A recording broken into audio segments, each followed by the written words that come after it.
Welcome in. What's Right with Nick Wright, episode 341. This episode of What's Right with Nick Wright is presented to you by Boost Mobile. The Lakers have sold. We likely get a new champion tonight. More mayhem in the WNBA that I actually think is the best thing imaginable for all parties involved. And a massive development in the lives of one of the hosts of this show. We will get to all of that on the show. First of all, a reminder to everyone, like, rate, subscribe, review. We appreciate that. We're kind of stuck at like 208 on YouTube. So if you're watching right now on YouTube, you're probably already subscribed. If you're listening to this later in the day, maybe check us out on YouTube and definitely subscribe on iTunes, Spotify, all that. Speaking of subscribing to things, I may have put the First Things First crew in a bit of a tough spot because we have been on a slow trek to 1 million. And I was very confident that we were going to get to the 1 million before the end of the NBA Finals. And so I said and then kept saying, if we don't get to 1 million before the NBA Finals end, then we are shutting the channel down and starting over. Now, I don't know that I really had the authorization to do that, but it's what I said, and I'm a man that, while I bet a lot, I've never not paid a bet. And so this is a little cross-promotion, if I could, because the NBA, the season could end in 13 hours, and First Things First is at 998,402. So we need 1,600, just under, YouTube subscribers on First Things First, or I'm going to be in some trouble. So if you want to cross-subscribe, that at least for the day, that would be greatly appreciated as well. Damonza, how are you? Pretty good, Pops. Amazing. How you doing? I'm doing well. First things first, we're going to get you have the sweet at home silver plaque from YouTube. We're going to get the gold plaque, unless, of course, we have to start all the way back from zero, which would not be great. Before we get to straight to voicemail brought to you by Boost Mobile, we do, for new viewers or listeners, we do have an annual tradition on this show that my guess is Damonza doesn't quite remember, but he is featured in. So it is time to rehash our yearly challenge. A quick update on it. Go ahead and roll the tape. Much like last year, I have a crisp, clean $100 bill right here. This will become yours if you can name the two teams in the Stanley Cup final. This Stanley Cup is that's hockey. So, Damonza, I did you a favor this year. I waited until it was over. So maybe it has come across your feed. The Oilers were in it. The Oilers. Yeah. That I'm not even going to make you say where they're from. The answer's Edmonton. They played and they lost to, drum roll. Hold on, let me get the ESPN app out real quick. No. Right. Was it Panthers last year? Because that's what I want to go with this year. Was it the Panthers? Wow! Let's go. You nailed it. It was the same. What a shock! You nailed it. Panthers over Oilers for the second straight year in the Stanley Cup. A little mini dynasty in Miami. This is Straight to Voicemail brought to you by Boost Mobile. Noah Lyles calls off his race with Tyreek Hill as Noah Lyles has done the impossible, which is make the American 100-meter dash gold medalist unlikable. Well done, Noah Lyles. And Tommy DeVito and Jackson Dart discuss going on Love Island. I've never watched a single second of Love Island.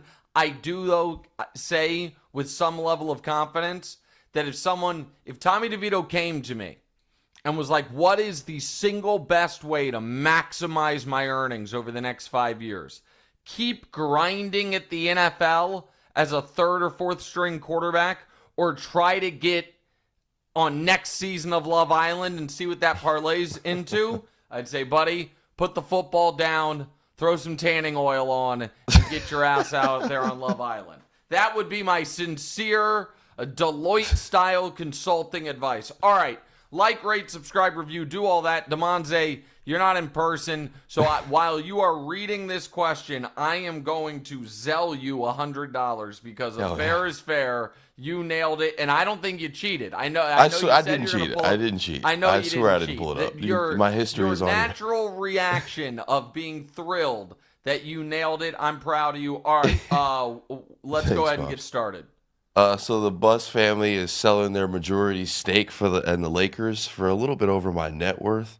The sale to Dodgers owner Mark Walters sets the team valuation at a record $10 billion. What do you think? What are your thoughts on this sell? What does it mean for the Lakers? Okay, so this means a ton.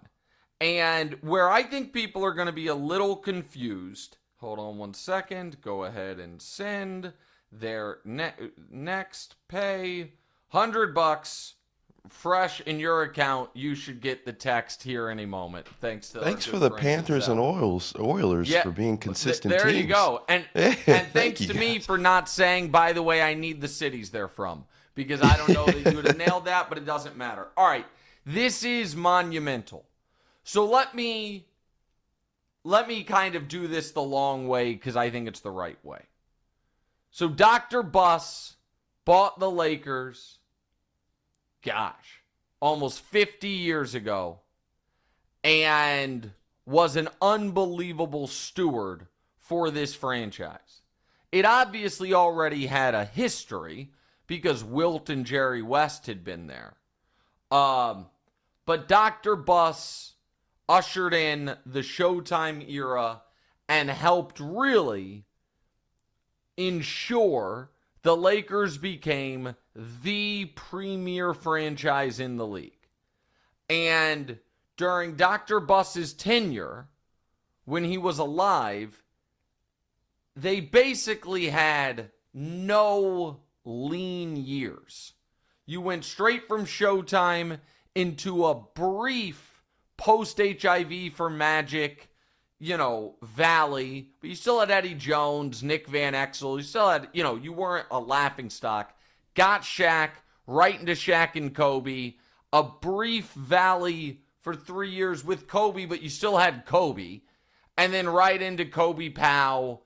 And they were, for 40 years, consistently excellent. And then he passed, the team was passed down to his children, and then they had the first actual real bad stretch of Lakers basketball. The tail end of Kobe's career, the very end, post-Achilles, and then the few years after him when they had, the number 2 pick, like 3 out of 5 years, when they couldn't get things right, and then LeBron came in and saved them. But while that was happening, there was a lot of inter-family fighting. Should we sell? Should we not sell? Who's going to be in charge?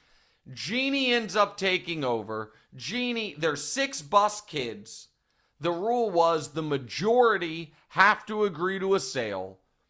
A few years ago, pre-COVID, I believe, some of the Buss kids wanted to sell.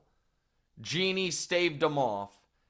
And now, I don't know if it was unanimous, but according to Ramona Shelburne, who knows Jeannie Buss very well, she was on board with the sale. And the other important piece of this that people have to understand, and I apologize if people already understand this stuff, but I would imagine some people need this background. The Lakers did spend money on the court. So they were, over the last decade, I think, spent the 7th most in luxury tax money of any team. Now, you might say you're the most valuable franchise, you're in the 2nd biggest market, 7th most is still kind of on the thriftier side, and people bring up the fact they let Alex Caruso walk because of finances, but they were not a spendthrift team on the court. They maybe didn't spend they certainly didn't spend the way the Clippers have, or the Warriors have, or the Suns are right now, but it should be noted the Clippers and the Suns spending that way has not done them any good. So on the court, they were not cheap. It was everything else. it was them lowballing Ty Lue because they were cheap with coaches.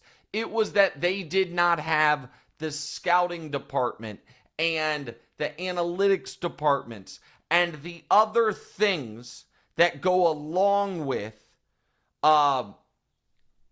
really making your franchise cutting edge and giving you every edge you can have.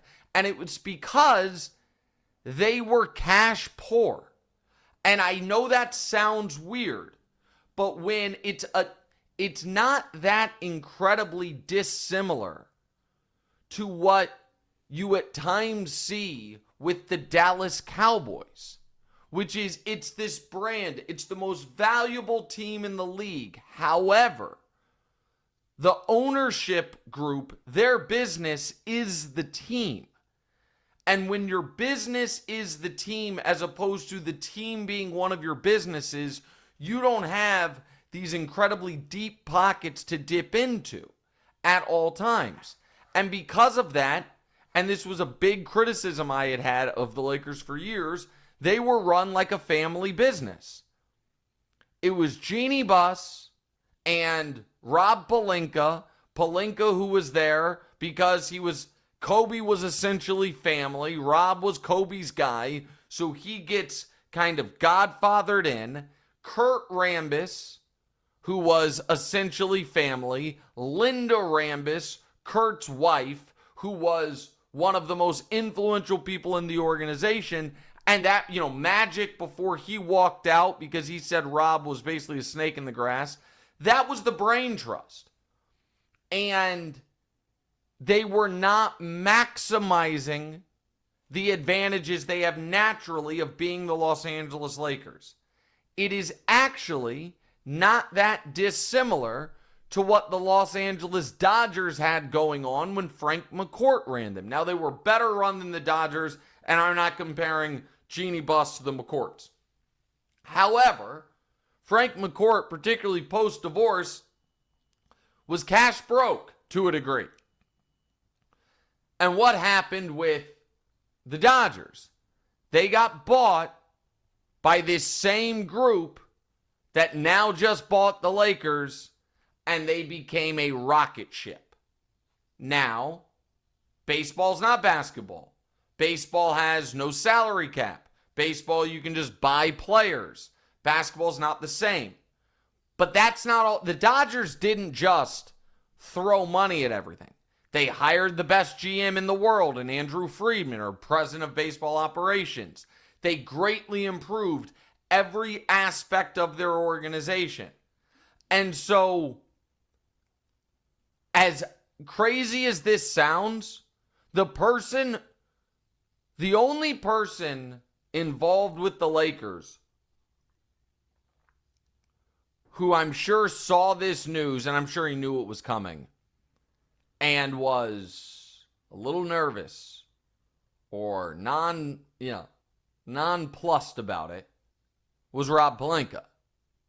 Because this group has shown we value cutting-edge front offices, and we are willing to spend on coaches and GMs and team presidents. And so the Lakers already had this built-in mega advantage of being the Lakers, being in LA, being the number one free agent destination, all of that. If you then add to it that they are now going to have as deep pockets as any team in the league and be as well run as any team in the league, it is really, really great news for Laker fans. I think it's great news for the NBA as a whole. If you're a fan of another team, it's a bummer. And I think that one of the, evening of the playing field, so to speak, was that the Lakers weren't fully leveraging the fact that they're the Lakers and that they should be, willing to spend whatever, and that they should be run by the smartest people. they should be considered the premier job in the NBA. The Lakers head coach should have never been Luke Walton into Frank Vogel. And listen, Frank Vogel won a championship. I understand that. Into Darvin Ham. And so that's what, in my opinion, this is. That's why this matters. And then you get to the $10 billion number, which, by the way, I was on Colin's pod last night, and I got this wrong. So the Celtics just sold for 6. I didn't get that wrong. And when I saw the Celtics sell for 6, they don't own their arena. And the Lakers sell for 10. I thought the Lakers owned Staples. They don't. They don't own the arena. And so the fact that they went for 67% more than Boston is jarring. And the fact that we have had in a decade a progression of when Ballmer bought the Clippers, that was 2014. The Clippers were good and had stars. They're obviously not the Lakers, but they are in Los Angeles. People were shocked that Steve Ballmer was willing to pay $2 billion for the Los Angeles Clippers. That was 11 years ago. When the Suns went for 4, the Hornets went for 3, the Celtics went for 6, and the Lakers go for $10 billion. Why are all these teams... Go ahead. Oh, so why are these teams selling right now with the expansion coming? Like, wouldn't it be time to hold on to your team? What's going on Well, so here's the other piece of it with the expansion. So there is going to be expansion, and, you know, it's almost assuredly going to be Seattle and Vegas. And the expansion fee is probably going to be $6 billion. $6 billion, right? So that $6 billion plus $6 billion is $12 billion. Where does the expansion fee go? It goes to the 30 other owners. It's basically the tax the new owners have to pay, because now the pie is not going to be split 30 ways. It's going to be split 32 ways. So they have to buy their way into that. So what's $12 billion divided by 30? The answer to that is $400 million. So every owner, when they expand, if the expansion fee is $6 billion, will get a check for $400 million. I understand, Damonza, your thought on, why wouldn't you just wait until you get that check? Here's my guess. My guess is that was built into the sale. Like, so when you see $10 billion, is the real value that was kind of agreed upon $9.5 billion? But it's like, hey, do it now, and I'll get that $400 million in a year. Right. I'll give that to you on the front end. So that $400 million is a real number, but it's also amazingly only 4% of this sales price. And so that's not going to be the hang up here. I mean, yeah, these numbers are insane. It's so, well, the way our brains deal with numbers is funny, because in a lot of ways, like, if you heard somebody, at least for my brain, like $795 million feels like, when you hear that, like it's more than 1.2 billion. Just because, like, even though obviously it's 60% of it, at least to me in my head. So, like, 400 million sounds like obviously a massive amount of money, and 10 billion sounds like a massive amount of money. But when you put in context, 400 million is you could stack up 25 different piles of 400 million, and that would then be 10 billion. That's when you really conceptualize what we're talking about here. Go ahead with your follow-ups. What does this mean for your boy LeBron? So not what people think. So I think the initial reaction is, what does this mean for LeBron, like with his future with the Lakers? But he had a good relationship with the Busses. I'm sure he'll have a good relationship with this group. My guess is he already knows this group, especially because, I mean, they already own 26% of the team, right? So So I don't, whether or not LeBron was going to stay with the Lakers for the rest of his career, I don't think is really impacted by this, especially because a lot of the different things I'm discussing that the Lakers can improve upon, they're not like immediate quick fixes or quick changes, and LeBron doesn't have that much time left. What it oddly means for LeBron is his ultimate goal of owning that team in Vegas just got that much harder, because this cements, like, there would have been a pushback a bit on, wait a minute, the most a franchise has ever sold for is $6 billion. And now that's what you want, the two new owners or ownership groups, it would be probably, for the expansion teams to pay. Like, you can't, so you're saying we are, as, the most valuable team in the league when the Celtics sell for 6, and then essentially you're going to charge me 6 to buy the Las Vegas team or 6 to buy the Seattle team? But now that's not the case. Now the most expensive team sold for 10. So Adam Silver will be able to pitch 6 as, hey, price of the brick's only going up. It's 60% of what our most valuable team is worth. And so LeBron's made more money in his career on and off the court than any American athlete other than Michael Jordan and maybe Magic, because of all of Magic's businesses. Any, big time American star athlete. But just because he's made over $1 billion doesn't mean he has anything close to $1 billion cash. And now we're talking about the franchise fee being $6 billion.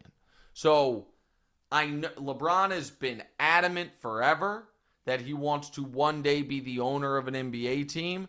And listen, there might be an ownership group. I would imagine there's an ownership group that would say, hey, you put in 5% of the $6 billion. You put in $300 million, and you will be the, face of the franchise, lead voice, all of that. But if you're not the majority financial owner, you're always kind of at the mercy of the guy or guys who are.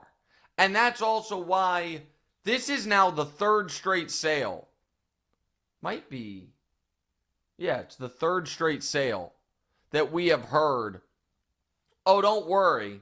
The previous owner is going to stay the governor. Cuban said he was going to do it. That didn't last. Grusebeck with the Celtics said he's going to do it. We'll see. And now Jeannie Buss, their statement was she's going to stay on as governor. I don't know, man. Teams that buy groups or guys that buy teams don't typically do it because they don't want to run it. And so we'll see there. All right, what else do we have? How much do you think the Luka trade played into the price of this? None at all. None at all. It would have mattered. It would have mattered, Damonza, for a different market. And maybe a tiny bit. Maybe the fact that the Lakers' future is now secure in theory for the next decade, but they still got to get Luka re-signed. Now, he did send a nice tweet about this that makes it seem like he's happy about it. But there is, because it's the Lakers, I don't think it's not the same way that if Luka had been traded to Memphis, what that would do for Memphis. You know what? Like the Lakers just have this inherent value that other teams simply do not have. So I don't think it played as big of a role as people think. I do think, here's the other piece of it before we move on. I wonder how this landed on the desk of a bunch of NFL owners, where they're like, hold on a second here. I'm going to look it up real quick.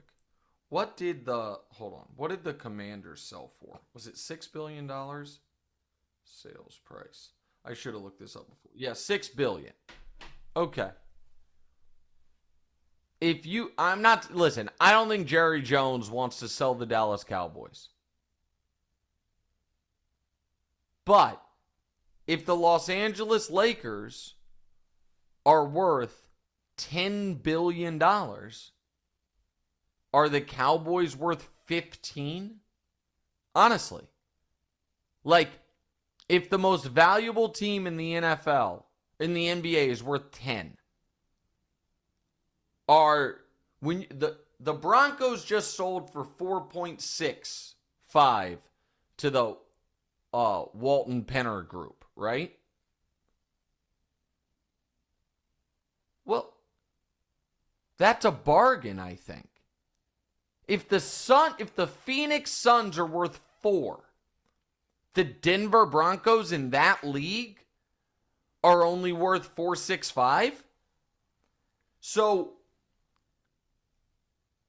the NFL is the dominant league, obviously, in this country. And if we now have, what is this? 11-figure sales for, is that right? 11 figures? Yeah, 9 zeros. 11-figure sales for the NBA. Then what are the Cowboys worth?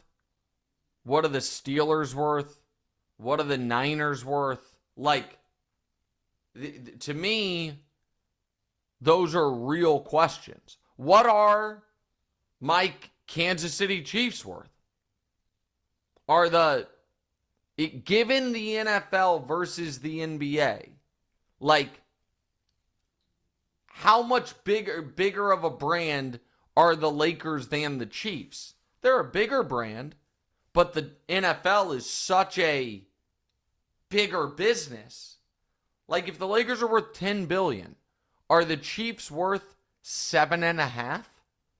Maybe. And so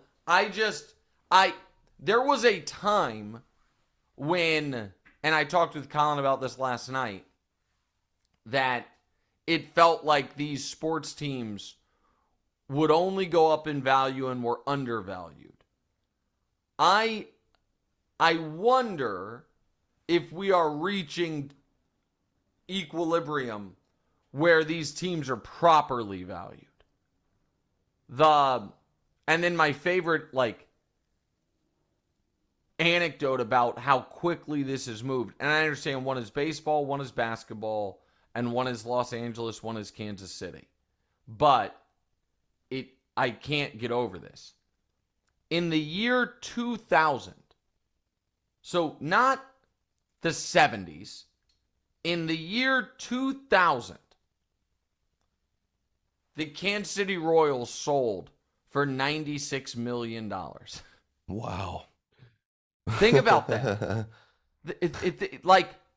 Think in I won, and so the and They're saying the the Rays are producers about to just sell told me, for. I didn't know that, the Rays are about to sell for $1.7 billion.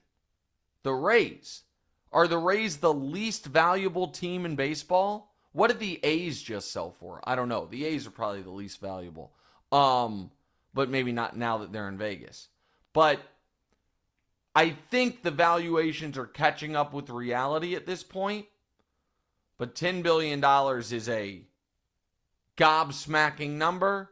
And one last point. I think the other thing, you do worry, as something Simmons has talked about a lot and he's smart on, the new owner syndrome thing coming into play. In general, you worry about that. You worry way less when it's a group that owns the Dodgers and Chelsea already. It's like, no, they know what they're doing. They know how to do it. All right, the NBA Finals are here. And tonight, literally, might be your last chance to bet on the NBA until next season. DraftKings Sportsbook, an official sports betting partner of the NBA, is pulling out all the stops to make this a finals to remember. One team will be crowned champ, the other maybe lost to history. Who do you got winning it all? Put your hoops expertise to the test. All season long, DraftKings has been the go-to spot for NBA player props, and that doesn't stop now. Who's going to carry their team to the championship? Try placing a bet on your personal MVP to drop 30, 40, maybe we get 50 in a closeout game like we got in 2021. Who knows? Ready to place your first bet? Download the DraftKings Sportsbook app now, lock in your bets, and finish the season as a winner. Something special for first-timers, new DraftKings customers. Bet $5 to get $300 in bonus bets if your bet wins. Don't miss your last chance to bet on the NBA this season. Download the DraftKings Sportsbook app and use code WRIGHT, W-R-I-G-H-T. That's code WRIGHT for new customers to get $300 in bonus bets if your bet wins when you bet $5 only on DraftKings. The crown is yours. All right, Damonza, let's get to those NBA Finals and let's get to the Pacers side of things. Haliburton, unfortunately, is currently a game time decision with that calf injury he got in the last game. Indiana's season is obviously on the line. What do you think they need to continue this crazy run and get the dub tonight? Listen, let's talk about Haliburton for a second, pal. Yeah. Because you thought I was too hard on him. I mean, and with him being a game time decision today, then, I mean, he really must have been feeling something the other day when he was in that game. I don't doubt that he was feeling something. He has to play, right? Yeah, I mean, if it's a game time decision and it can be done, sounds like they're on the fence about it. And listen, if he goes out there and it's like, oh, he can't move or he can't help us, then you just put him on the bench. And and let McConnell play. And people are more scared, understandably, about calf injuries than really any other type of injuries. And it's because of the Achilles, and it's because we all have KD PTSD, which I understand. But here is what I would consider the major, major distinction there. Kevin Durant got injured in the 2019 playoffs on May 8th and was instantly ruled out for a while and then came back June 10th. Okay? That is not this situation. Kevin Durant got hurt in a game, left the game, and then mid-third quarter, and then was just gone. Gone for a month. Tyrese Haliburton got injured in this game, missed a few minutes, and then played another 27. So, obviously, if Haliburton plays through something and then suffers a devastating career-altering injury, that is the worst-case scenario. It's a nightmare. Everyone obviously would feel sick about it. I understand that. But the KD situation was so drastically different, where he suffered an injury that immediately knocked him out not only of that game, but of the next month of basketball. And then when he came back, yes, he was hitting jump shots in those 11 minutes, but he was not moving anything like himself and wasn't moving laterally in any of that stuff. That's not what I saw. I'm obviously not a doctor. I believe Tyrese Haliburton's going to play tonight. And to answer Damonza's question, to keep this miracle run alive, he has to play and he has to be impactful. Like, the Pacers are not as good as the Thunder. Are the Pacers better than their seed? Yes. Were the Pacers underestimated these playoffs by many people, myself included? Hand up. Yes. Are they as good as the Oklahoma City Thunder this year? Absolutely not. No matter how you slice it, where you look at it from they're not as good as them. Their path to winning the series involved exactly what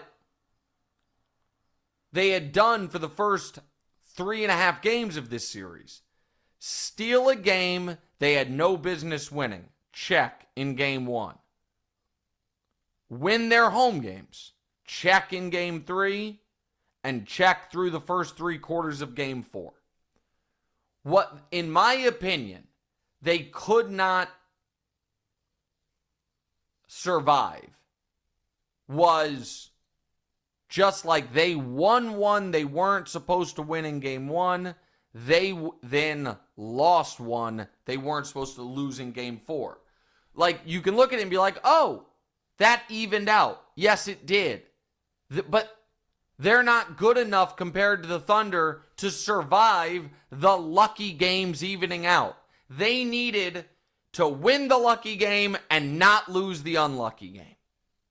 And so, what is their path tonight? Locking Jalen Their Williams path up. to... Say it again?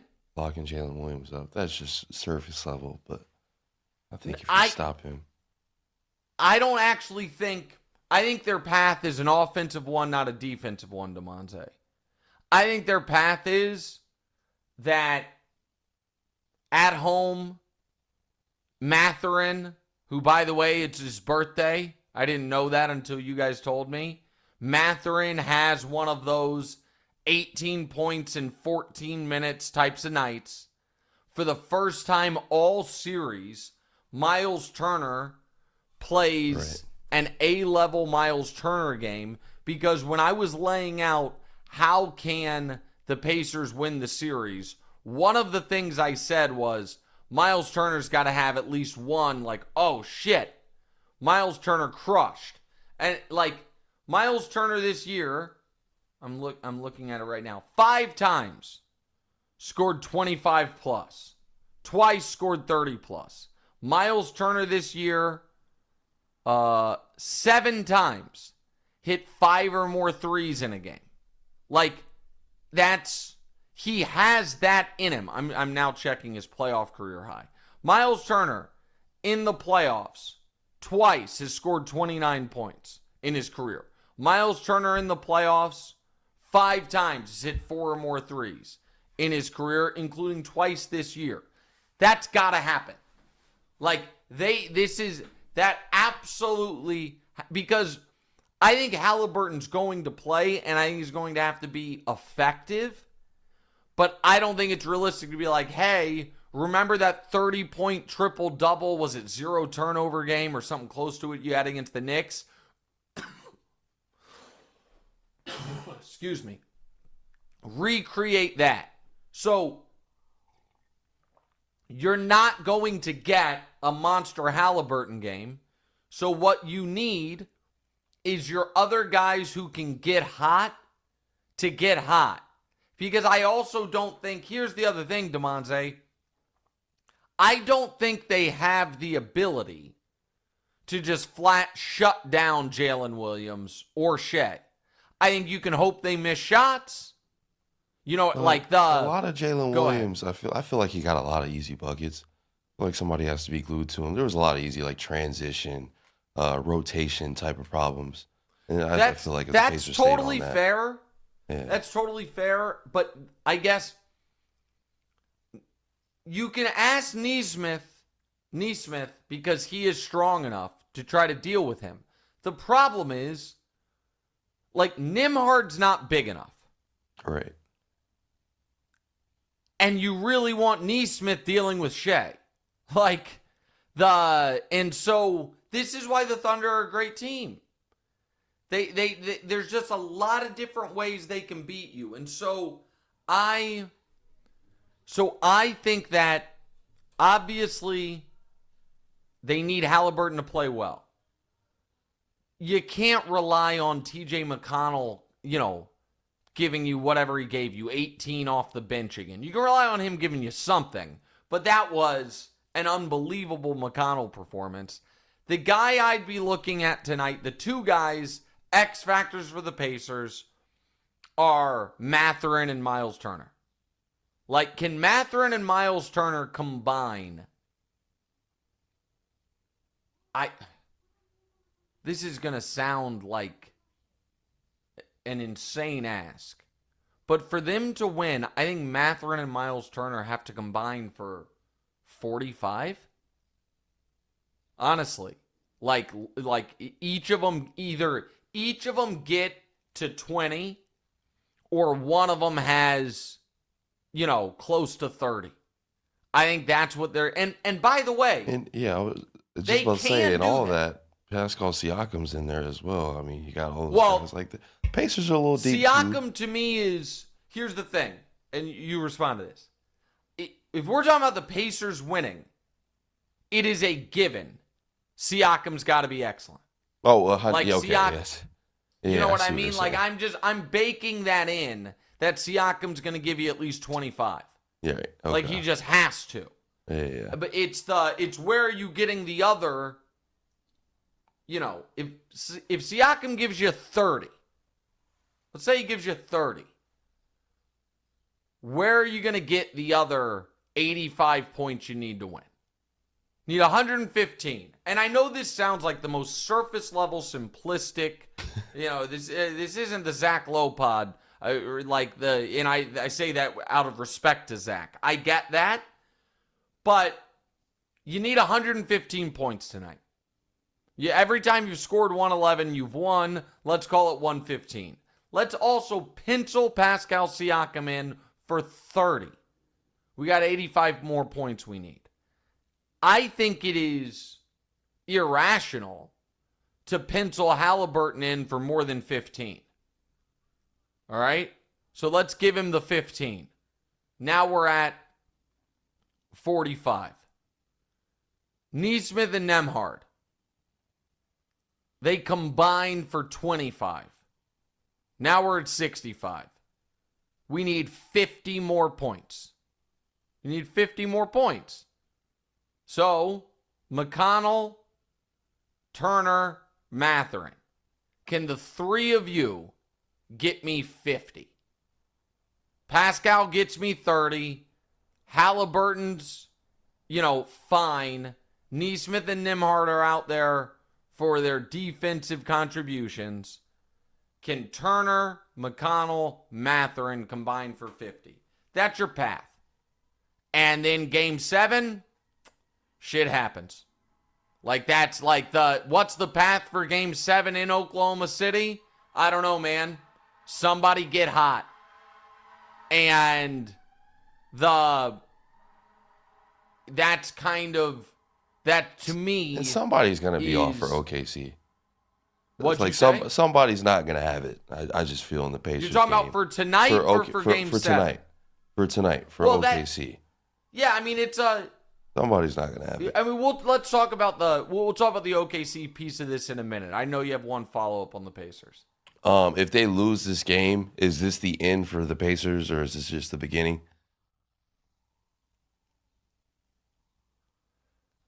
I mean, And is too strong. But You're going to say they're not going to make it this far for a while again or something like that? yeah, that's what I'm going to say. I don't. Yeah, I mean, the Pacers have been impressive. They have held their own.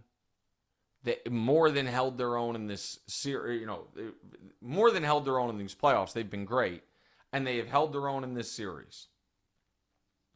With that said, part of the legend that Tyrese Haliburton has created this series is this guy hit a buzzer beater in every single round of these playoffs.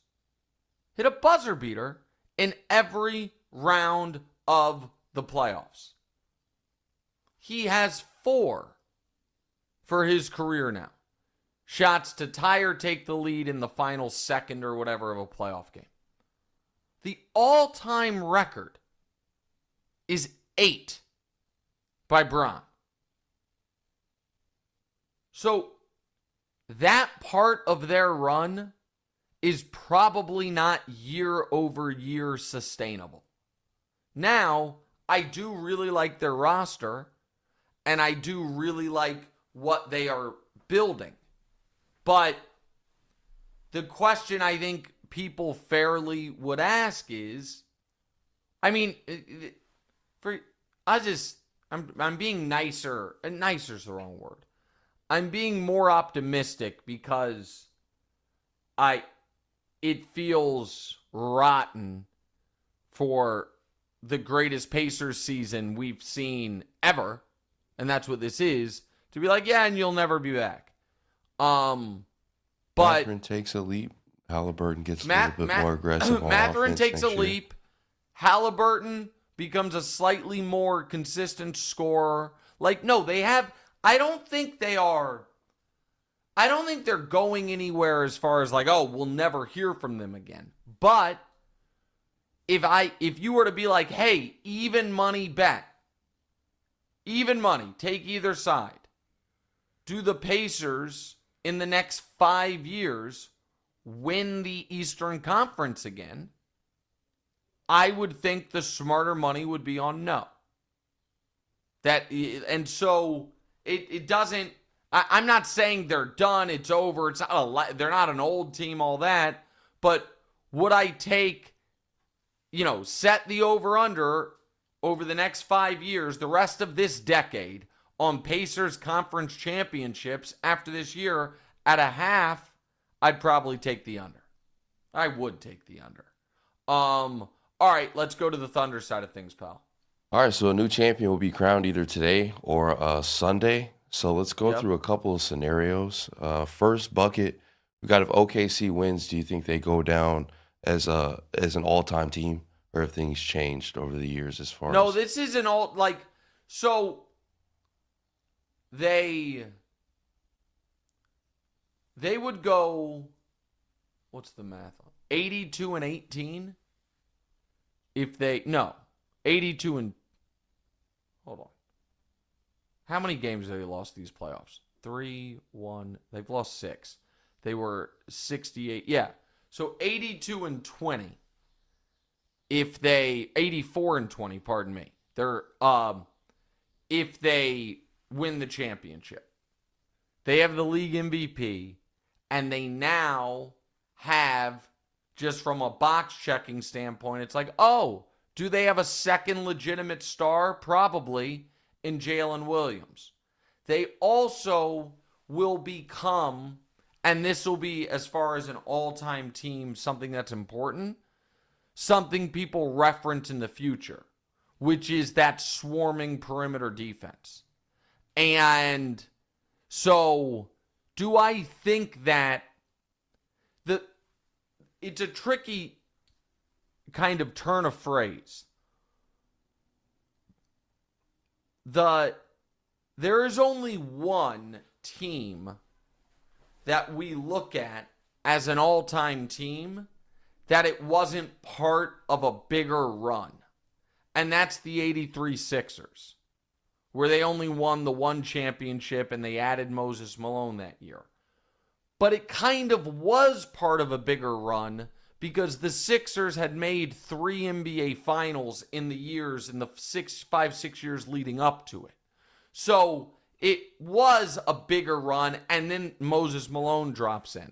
But all of the other all-time teams that we talk about, the 17 Warriors, the 13 Heat, the 2001 Lakers, the 96 Bulls, the 86 Celtics, the 85 Lakers, like those teams, they won, it was a bigger run that they were a part of.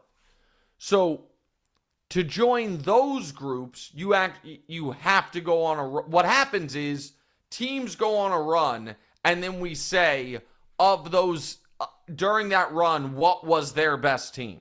We kind of reverse engineer it. But if we just talk about every year is totally independent, single season in a vacuum, this was, I don't know, one of the 15 most dominant seasons in NBA history. I don't know if it quite cracks the top 10. That's where I think I would have it land. One of 15? The 15 most dominant years in league history. I'm not going to do go through all of them. And if we were to just say, since the ABA-NBA merger, so in the last 45 years, single season, it's definitely one of the 10 best. It's not one of the 5 best, but it's one of the 10 best. And it's the best single season champion we've had since the Steph KD Warriors. Like, this team is better than last year's Boston.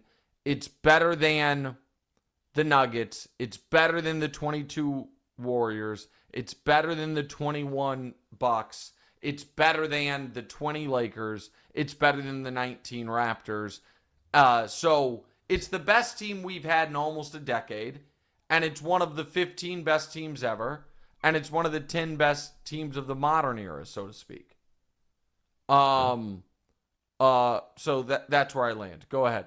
If the Pacers win tonight, what type of pressure is going to be on OKC in Game 7? Well, that's a whole nother thing. And I mean,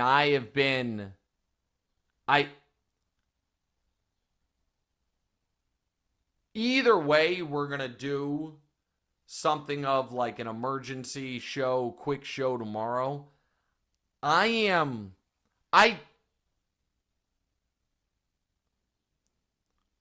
going to table that question for tomorrow. Because I don't think it's going to happen. But it obviously, all of this comes unraveled if not only do you not win the championship, but you're up 3-2 in the series and you lose a Game 7 at home. So that's a whole. So all of the, if the Thunder lose tonight, what's on the line for Game 7, we can deal with tomorrow if they lose tonight. But it wasn't bet of the year for nothing, Damonza. And bet of the year lives. Well, it does live. Well, now I needed a furious fourth quarter Game 4 comeback, but bet of the year lives. This is a message that applies to 99% of you listening right now, because that's how many of you can be covered by fast and reliable service on the Boost mobile network with 99% nationwide coverage. And if you don't think you deserve a deal, well, listen up. You got another thing coming. Right now, when you switch to Boost Mobile, you can get iPhone 15 with Dynamic Island and a 48-megapixel main camera for $99.99. That's $99.99 for iPhone 15 on a nationwide 5G network. This may only apply to 99% of you, but I'm 100% positive Boost Mobile just gave all of us a really great deal. by the way, a reminder, in-store offer, $35 device setup fee may apply. Requires credit qualification, ID verification, and activation on a $60 plan. Taxes extra, 5G speeds not available in all areas. All right, let's get to the other topics of the day before we get to the major news in one of our personal lives. But go ahead. Got some juicy stuff here. So your guy LeBron took a shot at the idea of ring culture. He said, I don't know why it's discussed so much in our sport and why it's the end-all, be-all of everything. Do you agree with him? So he said a lot, and I agree with some of what he said, not all of what he said. And here is what I truly believe. I truly believe that how someone plays in the postseason and in the biggest moments should have a massively outsized impact on how we view them. Okay? I believe that. And I think that it is there across sports, but basketball in particular, because the shorthand of why, like, where in a team context championships matter the most to least, to me, is directly correlated to, or I guess indirectly correlated to, how many people are on the team, how many people are on the field. And the fewer people on the field, the fewer people on the team, the more impact one person can have, right? And so basketball, because you play offense and defense, because the teams only have 12 guys really, because you play 5-on-5, it's going to have more of an impact on how you're viewed, how well your team does, than baseball when there's 9 guys, batting and a pitcher, all that. Football, it's really just about the quarterback. The quarterback's the only one that we say has an outsized impact on winning. And so, we judge them according to how they do in the biggest moments. So I think that is acutely important. Where I think it gets misconstrued to a degree, or where it gets warped, is what do we do with the moments where a guy plays unbelievably but his team loses anyway, or the moments where a guy plays terribly or poorly or below his standard but the team wins anyway.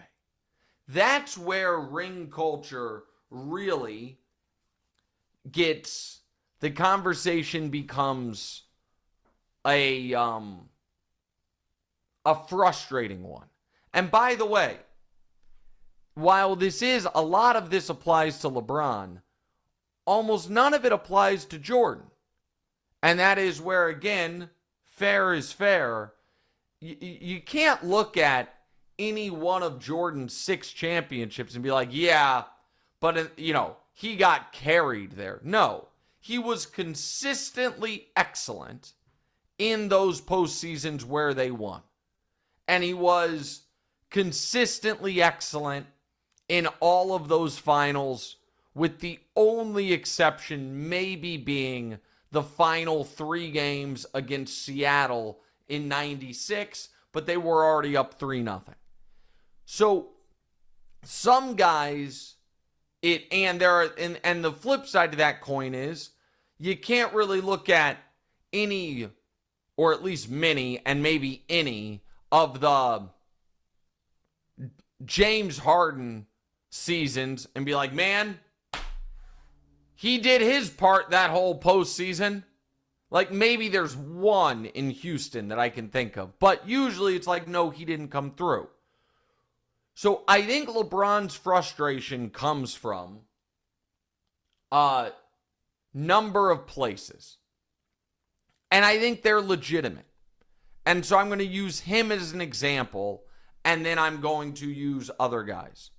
So when everyone thought we were going to get LeBron Kobe in the NBA Finals, when the Lakers got Powell and the Cavs were really good, and the Cavs had been to an NBA Finals in 2007, LeBron James played in a conference finals against the Orlando Magic where he averaged 39, 8, and 8.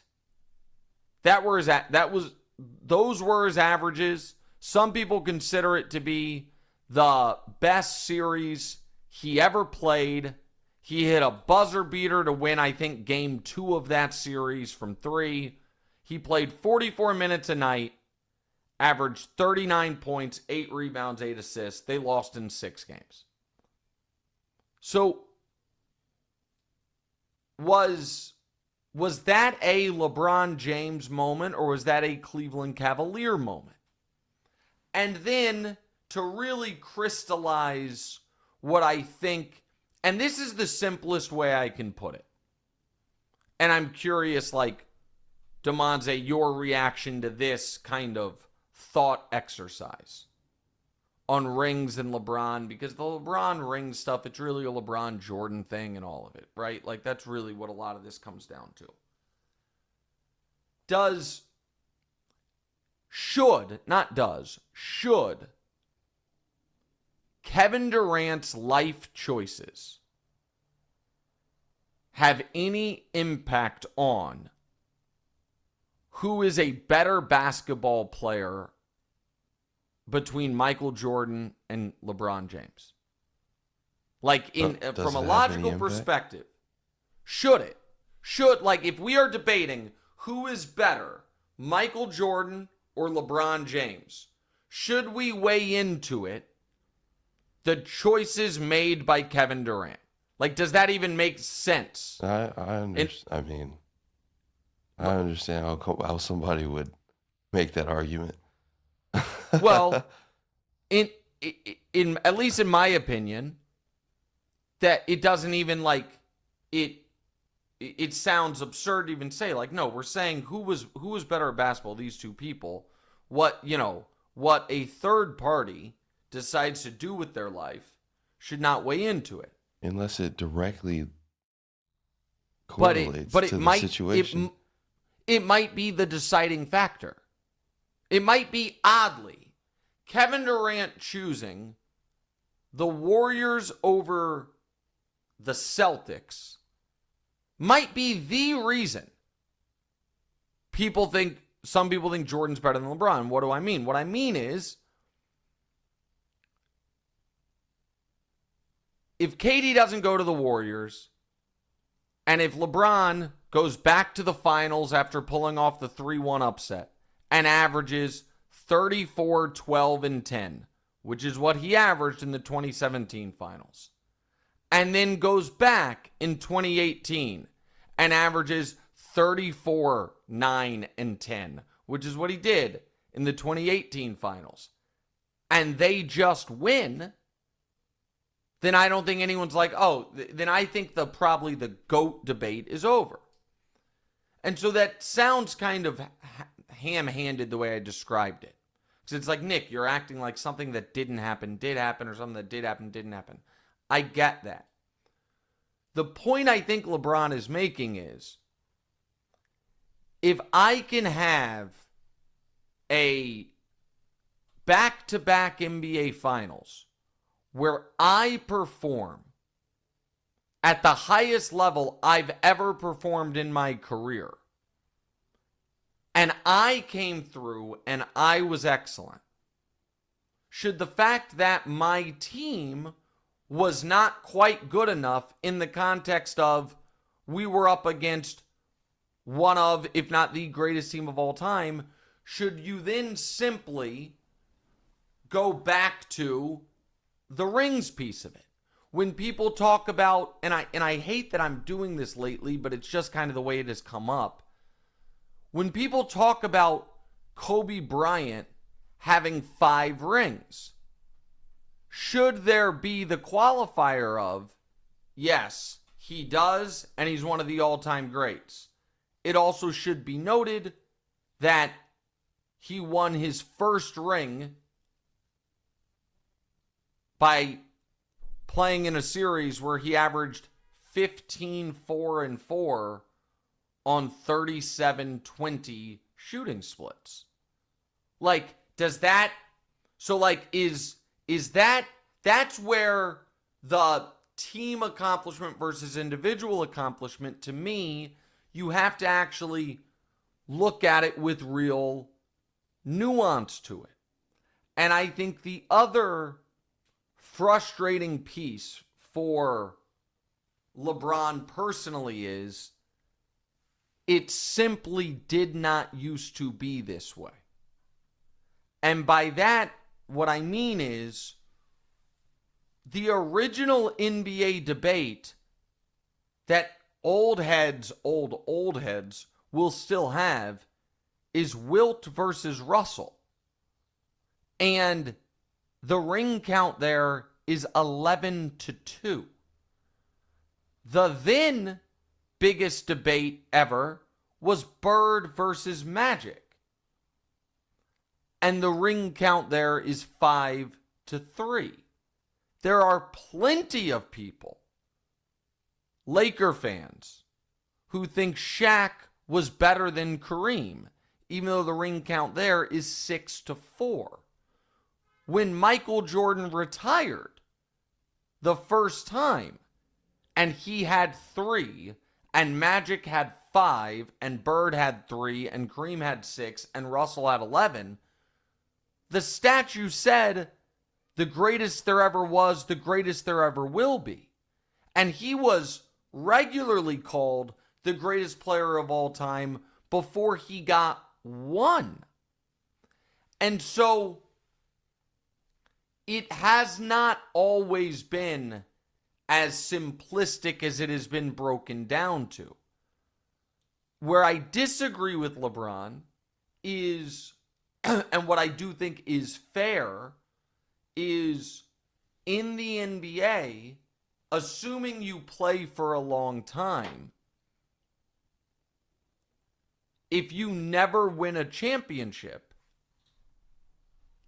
there is a ceiling onto how high up the pyramid you can go. Just like there is for NFL quarterbacks, but the ceiling is, like Dan Marino, a lot of people consider him one of the 5 greatest quarterbacks ever. There is like, who is the greatest player in NBA history without a ring?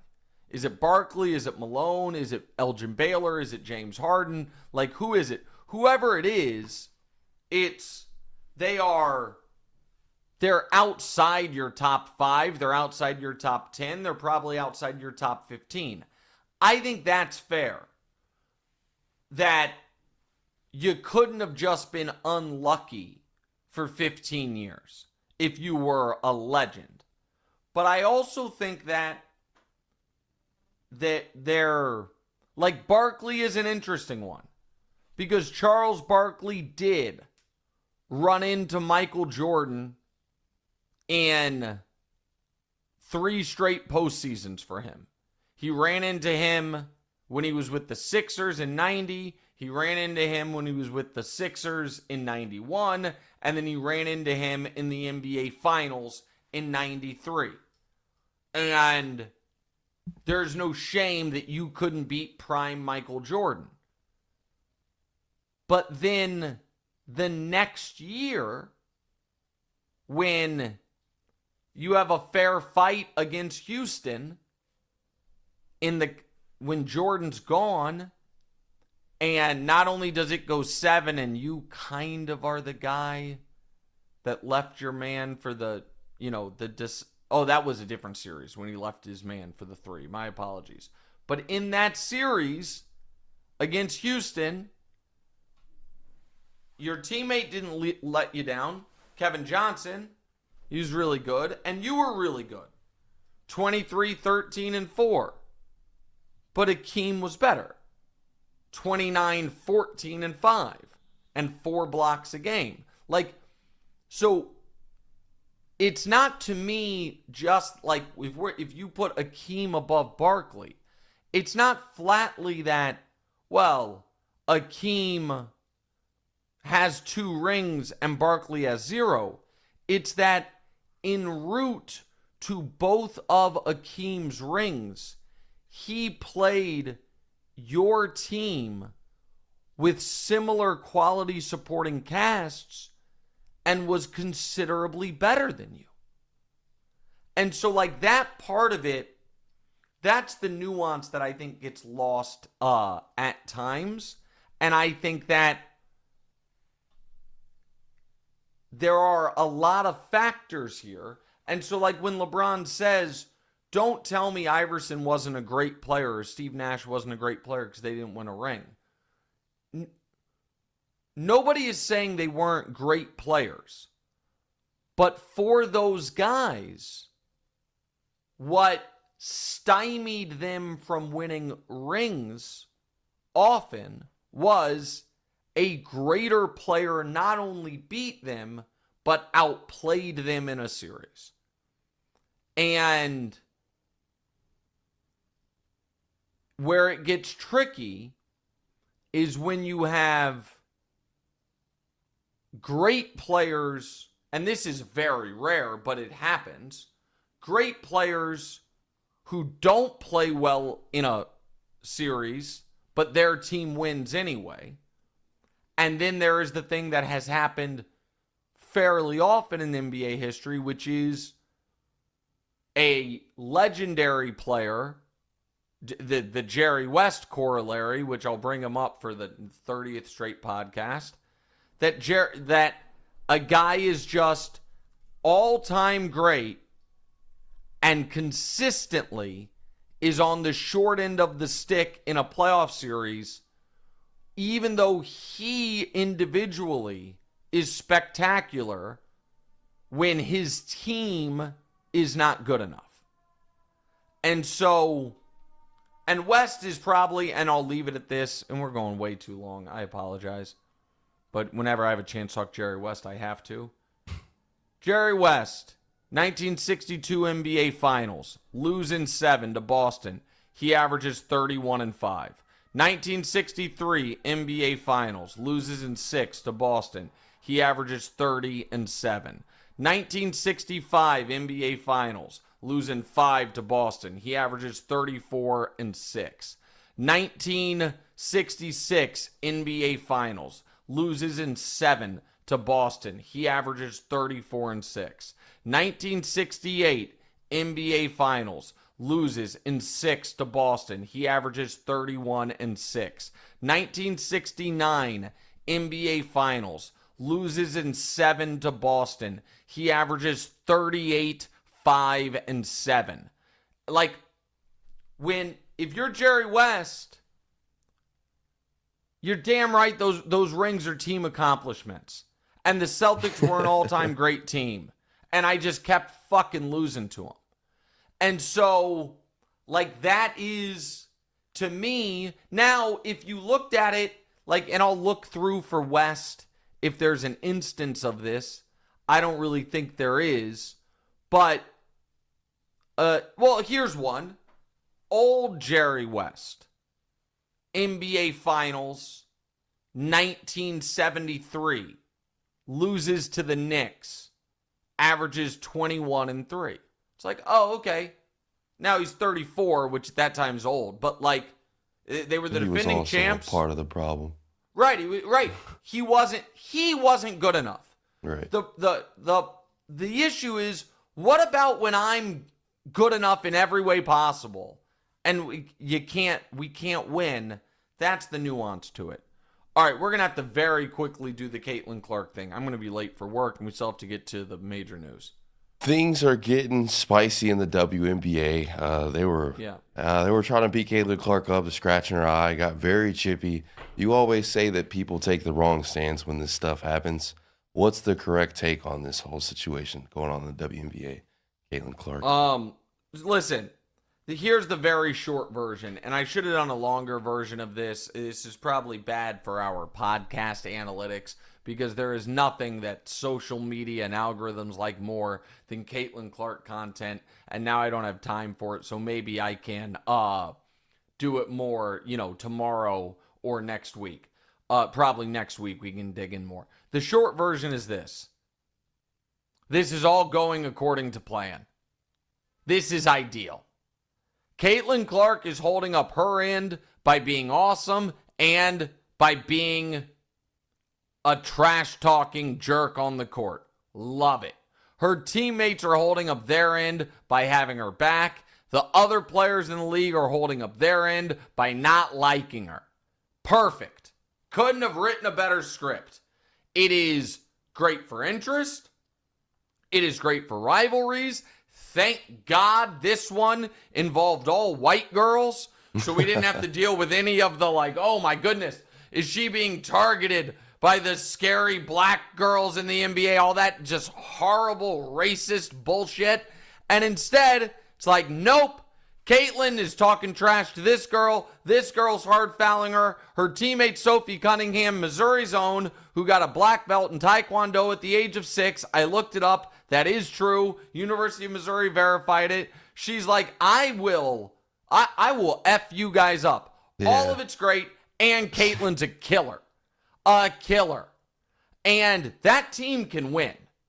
That team absolutely can. She's second in the league in points, second in the league in assists. You want her to have an edge. You want the other players to not like her. You want her to walk around trash talking. And you want people, here's what we need. We need some people to dislike Caitlin Clark because of the basketball. And that's going to come now. We need people who be she talks too much trash. She is very dramatic when she gets pushed. She also, will she will taunt you, and then she will hit 35-footers and scream about it. That's also great. Also knows that she's probably untouchable. Not. What do you mean? I mean, is she not the best player in the WNBA right now? What do you mean by untouchable? It's just she's, to know that you are that guy or that girl at this time, or this early in your career. I just exactly feel right. It's yes. Yeah. I don't listen. Nafisa Collier might be the best player in the league. There's a few other people, but she is certainly on the shortest of the list, and she's certainly definitely one of the 5 best, probably one of the 3 best, and maybe the best. But the pearl clutching of that she could have gotten really hurt. It's sports. It's sports. She'll be fine. None of these are the only thing that can happen in basketball that really worries you is somebody soaring in the air and they get undercut. That's not really that big of a concern in the WNBA because the game's played beneath the rim. There can be horrific elbows, I guess, but that's not really what we're talking about. None of this stuff is going to result in major injury. What are we talking about? And so nobody needs to freak out. It's great for Caitlin. It's great for the league. You couldn't write a better script. And I'm glad she's back. I'm glad she's kicking ass. I'm glad she is embracing maybe being a bit of a villain. All that, 10 out of 10, no notes. If we could maybe possibly get the biggest alleged Caitlin Clark fans and the biggest alleged Angel Reese fans who are actually just using those two people as, racial proxy wars on each other. If we could somehow create a social media network and just only let them in and not let anyone else in and just let them argue amongst themselves there, that would be great. But aside from that, I'm thrilled with it. And it makes the summer way more interesting. All right. Let me give a little background here. So, Damonza, and I hope you take this the way I intend it. Okay. Damonza probably should have is the wrong word. But if you play out Damonza's life 100 times, some of those times he ends up being a veterinarian. I believe that. Like that was a path that like I think you have such a passion for animals and like were like as a little kid into it. I probably didn't do a good enough job pushing you on it. Also, it is a ton of school and it's really hard. Like it's one of the hardest things there is. And I always kind of like felt bad or not bad, but it's like again, I'm going to make this a little more dramatic than it needs to, but then it ends up being awesome. Like, I was barely, I was very young when I became Damonza's dad, and so I'd become a better parent I was a better parent for Diora than I was for you, and I'm probably a better parent for Deanna than I was for Diora, because you just learn. 100%. You learn and you get older and, all Trial of and this. error. Right. There is an element of it. The oldest kid usually gets away with the most, but also as the most, we're just guessing parenting type of stuff. And so I sometimes look at the fact that I'm like, oh man, like your sister's passions, I really kind of like tried to incubate, and yours with animals, I didn't do as good of a job. But despite that, in my opinion, what is really, really cool is you found a workaround, which was, okay, I'm going to be involved with animals somehow. I've always loved snakes. And so I am, you owned a snake when we lived in Houston. Then when you moved out to LA, you got into the snake business. And so I will then kind of, allow you to take it from here on what the last few years of the snake business for you, what it has meant and what it has been, and then we get to a big culmination. But go ahead. Yeah, I mean, it's been pretty crazy. I probably got a snake before I got a couch moving out here, but I got I was trying for a while, I was breeding these snakes. It seemed like nothing was gonna come of it, and just was always watching the YouTube, studying up on the knowledge. And been pairing the male with the female for like the last 8 months or so, and kept checking the thing. She was showing the pregnancy signs, doing all the stuff, wrapping on the water bowl, the whole nine, and just nothing was coming. I didn't even notice really a growth. Couldn't tell there were eggs in there.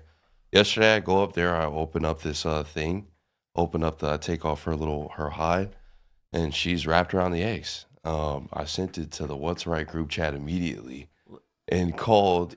Yeah, no, and she's very, very upset. As soon as she got separated from the eggs, though, she was completely back to normal. Honestly, it felt a little bad. You separated her from the eggs because the best way for the eggs to survive is to put them in an incubator. There's like a 60% chance that she's able to, incubate those successfully. It's about 90% with the incubator. You can just kind of give it better odds.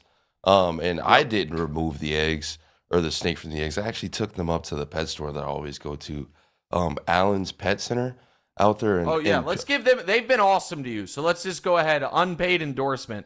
100%. They've always been super nice to me. I feel like I'm probably one of their more loyal customers just because the amount of snakes that I have and how often it is that I need to go. But they always hold it down, and they came there. They took the snake off the eggs. They put the eggs in a bucket, and they personally incubated them for me. So it was. This is Allen's say the name of the place. It's Allen's with an A though. It's Allans Pet Center. They've got one on Pico, and they've also got another one located in East LA. I always go to the one in West LA. And who's the guy who helps you? That is Drew. Drew. Say? Holy crap! It's Drew. That's his name. I honestly forgot. I didn't want to put you on the spot because I didn't want to. I didn't know if you didn't want to say. This is so can I give a little more background here? Yeah. So this has been like fulfilling, but also expensive and frustrating. And there have been more than a time or two where you have wondered, should I go back to, owning one snake that I like as a pet, but not, but abandoning it, right? Like, that's fair to say that you're like and you're trying to do this, on the fly or on your own. And again, I don't know. I actually also oddly owned a ball python when I was growing up, and then you wanted a ball python when you were growing up, but we never had talked. Like, you didn't know that I had one until which is crazy. I didn't know up until like 3 years ago. The special thing is like the different morphs, or like in color theory patterns. we won't see until these eggs are born. But in theory, you could have some really special, unique, really or nice exotic, or snakes. one of a kind snakes. Yeah, I mixed a 3-gene snake to a 5-gene snake. So I mean, there's just a lot of possible combinations. It gets pretty high on the high end. It can be pretty low, but I mean, just the fact that I was able to do it is very fulfilling. Like it worked out. I think it's so great. And I'm now going to maybe embarrass you, but it's worth it. Damonza told me when he first started this, when he actually said, okay, I've got the female or I'm getting the male or whatever it was, when you were first doing the breeding, you said, you were like, if this actually happens and one of these snakes gets pregnant, lays eggs, and the eggs hatch, you're like, I think I'll cry. And I thought it was such like a cool thing. I know, I'm sorry for embarrassing you. I apologize. No, but it's just such good. a cool thing. And here's the other thing, man. Like, and I listen, if people have tuned out or whatever, it's fine. I don't care. But this is part of the reason I do this show the way we do this show. Because my son's on the West Coast, I'm on the East Coast. He's busy, I'm too busy, and so there's like these points of connection. And I think the audience gets it. But it's so cool to just teach yourself something.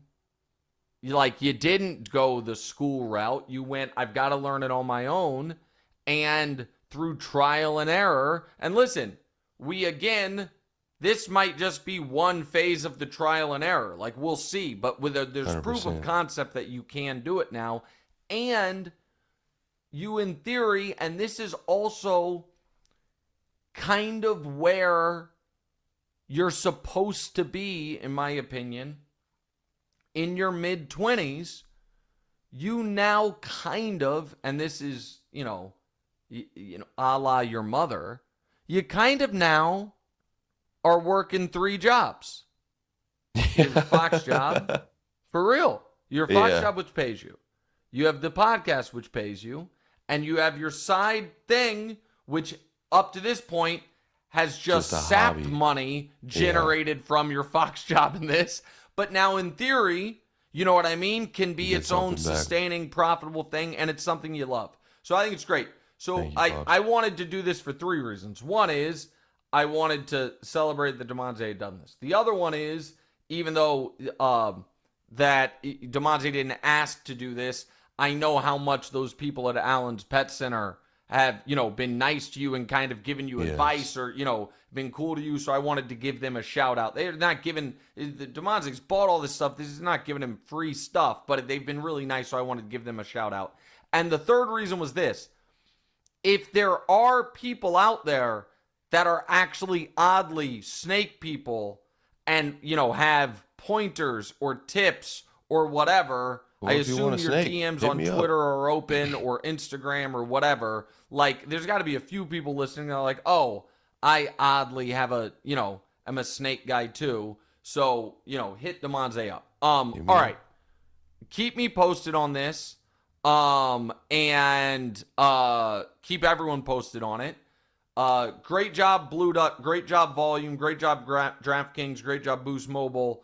See if Bet of the Year comes through tonight. And subscribe on YouTube, iTunes, Spotify, And subscribe to the First Things First channel because we need to hit 1 million or I'm going to be in a lot of trouble. Talk to you guys all soon. What's right?